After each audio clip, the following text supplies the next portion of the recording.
જૂનાગઢના કેશોદમાં કમર્શિયલ ઇમારત સીલ કરવામાં આવી છે। વેરાવળ રોડ પરની કમર્શિયલ ઇમારતોને સીલ કરવામાં આવી।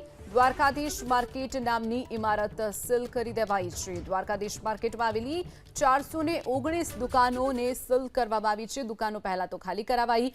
વેપારીઓને નોટિસ આપવામાં આવી હતી, છતાં પણ ખાલી નહોતી કરી, એટલે પહેલા ખાલી કરાવાઈ, ત્યારબાદ સીલ મારવામાં આવ્યું છે।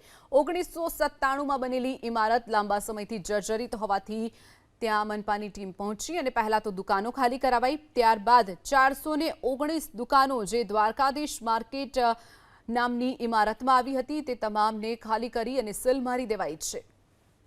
જૂનાગઢના કેશોદમાં કમર્શિયલ ઇમારત સીલ કરવામાં આવી છે। વેરાવળ રોડ પરની કમર્શિયલ ઇમારતોને સીલ કરવામાં આવી।